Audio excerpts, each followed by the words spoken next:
I felt that I had an obligation to report it because he said it.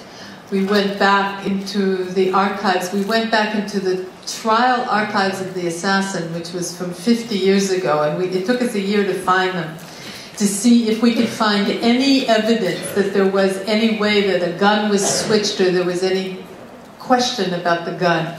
And I could not. I mean, I had the ballistics tests, I had the police reports, I had the testimonies. There was no way I could justify or prove that there was another gunman.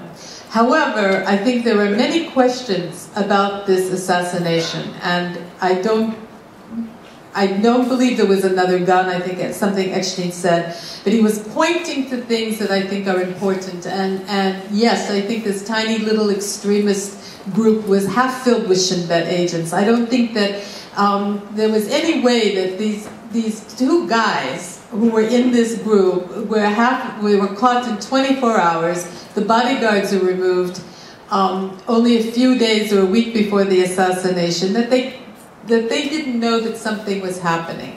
And I think the key to this, in some way for me in any case, without going into conspiracies, is that Kasztner was a liability.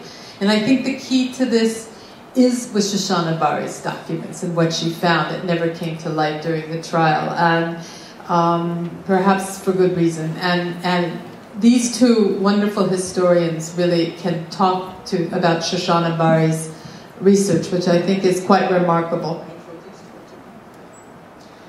I think I'll open up because we've divided the labor between us, and the research on the fate of Jewish property that was stolen by the Nazis during the war is something that has interested me for many, many years. It's very important to understand that Kasztner gave his evidence on behalf of Becher at Becher's pre-trial proceedings at the specific request of the Jewish agency. He didn't do it out of friendship with Becher, he did it because he was asked to do it.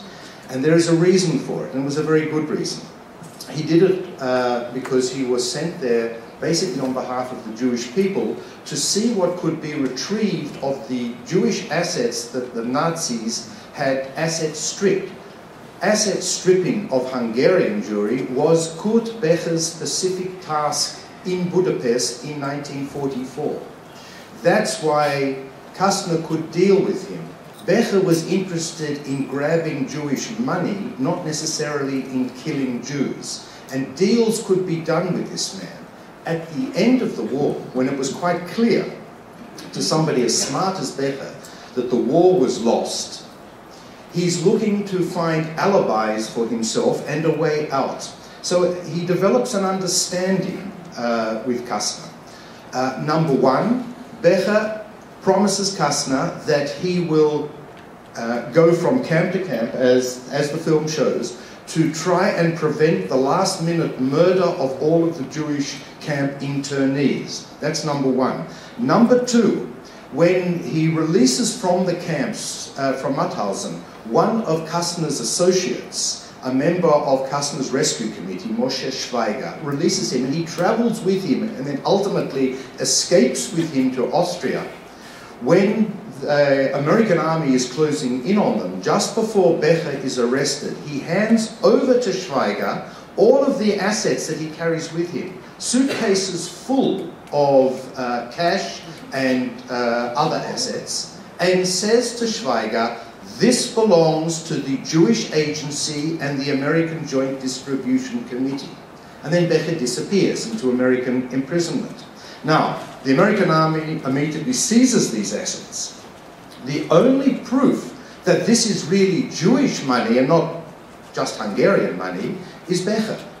And that's not the only assets. There's the gold train, the Hungarian gold train, and myths or rumors of vast sums of Jewish assets floating around Europe, which the Jewish world wants to get its hands on before it disappears into some great allied pot of seized assets.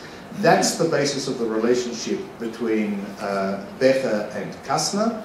And I believe that this should have come up clearly in his trial, which is a great tragedy that it didn't. Okay. I would like also to start from this point and the question that you have raised, the connection that this supposedly second gunman and his connection to the question of Becher, of the Jewish agency. Because what you show quite clearly in the film is that first, and this Zev Eckstein says, I killed him, and there is the neighbor who is so important, who comes out and says, I saw him here on the pavement, okay? The pavement is very close to the entrance, and he said, he ran into the entrance of the house. And only later, Eckstein tries to say, well, there was another one. And these two incidents, or the way he tells, first, the way he tells it, and there is a witness. It's the neighbor who comes out. And then there isn't, it's only his story. And why is that connected? Because the shady way he tries to tell it sort of connects him to the regime, to Ben-Gurion, to Mapai, to someone who wanted Kasztner out of the way. And why should he have wanted him out of the way? Because he was sent to Becher, which is, if you take into consideration the atmosphere in Israel in the beginning of the 50s.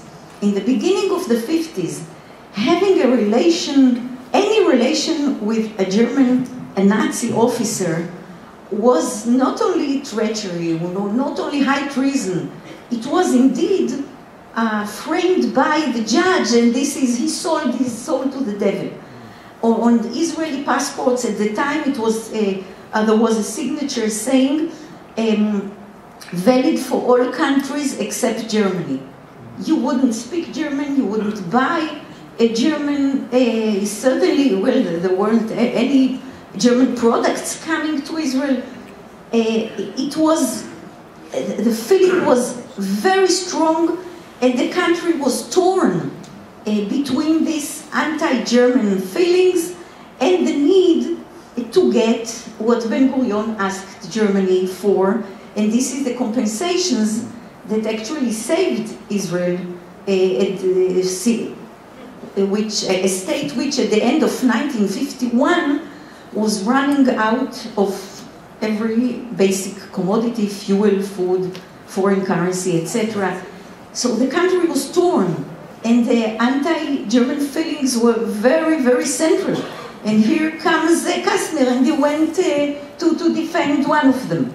So it flamed all feelings against him.